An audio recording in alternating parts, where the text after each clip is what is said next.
സംസ്ഥാനത്തെ ബാർ ഹോട്ടലുകളിൽ വ്യാപക ക്രമക്കേടെന്ന് വിജിലൻസിന്റെ കണ്ടെത്തൽ. എക്സൈസ് ഉദ്യോഗസ്ഥർ ബാറുകളിൽ നിന്ന് മാസപ്പടി വാങ്ങുന്നതായും കൃത്യസമയത്ത് പരിശോധന നടത്തുന്നില്ല എന്നും വിജിലൻസ് കണ്ടെത്തി. ഓപ്പറേഷൻ ബാർകോഡിന്റെ ഭാഗമായാണ് ബാർ ഹോട്ടലുകളിലും എക്സൈസ് ഓഫീസുകളിലും വിജിലൻസ് മിന്നൽ പരിശോധന നടത്തിയത്. ബാർ ഹോട്ടലുകളിലെ ക്രമക്കേടുകളെക്കുറിച്ച് വിജിലൻസിന് ലഭിച്ച പരാതിയെ തുടർന്നായിരുന്നു സംസ്ഥാനത്ത് ബാർകോഡ് എന്ന പേരിൽ മിന്നൽ പരിശോധന നടത്തിയത്. ബാർ ഹോട്ടലുകളിലും എക്സൈസ് ഓഫീസുകളിലും ഒരേ സമയത്തായിരുന്നു പരിശോധന. വിജിലൻസിന്റെ പരിശോധനയിൽ വ്യാപക ക്രമക്കേടുകളാണ് കണ്ടെത്തിയത്. തട്ടിപ്പിന് പാരിതോഷികമായി ഉദ്യോഗസ്ഥർ പണവും മദ്യവും വാങ്ങുന്നുണ്ട്. ബാർ ഹോട്ടലുകളിൽ കൃത്യമായ സമയത്ത് എക്സൈസ് ഉദ്യോഗസ്ഥർ പരിശോധന നടത്തുന്നില്ലെന്നും കണ്ടെത്തി. ആലപ്പുഴയിലെ ഒരു ബാർ ഉടമയിൽ നിന്ന് എക്സൈസ് ഡെപ്യൂട്ടി ഇൻസ്പെക്ടർ, റേഞ്ച് ഓഫീസർമാർ തുടങ്ങിയവർ മാസപ്പടി വാങ്ങി. 3,56,000 രൂപയാണ് വാങ്ങിയത്.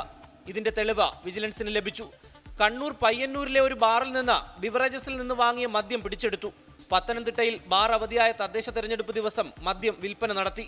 അനുവദനീയമായ സമയത്തിനു മുമ്പും ശേഷവും ബാറുകൾ തുറന്നു പ്രവർത്തിക്കുന്നു. പല ബാറുകളിലും സ്റ്റോക്ക് രജിസ്റ്റർ പോലുമില്ലെന്നും കണ്ടെത്തി. ന്യൂ ഇയർ എത്തുന്ന സാഹചര്യത്തിൽ വരും ദിവസങ്ങളിലും പരിശോധന തുടരും. 24 തിരുവനന്തപുരം. ലോകത്തെവിടെയായാലും ഏത് സമയത്തും 24 വാർത്തകളും ഓഗ്മെന്റഡ് റിയാലിറ്റി പാക്കേജുകളും എക്സ്പ്ലെയിനറുകളും വിശദമായി കാണാൻ ഞങ്ങളുടെ യൂട്യൂബ് ചാനൽ നിങ്ങൾക്ക് സബ്സ്ക്രൈബ് ചെയ്യാം.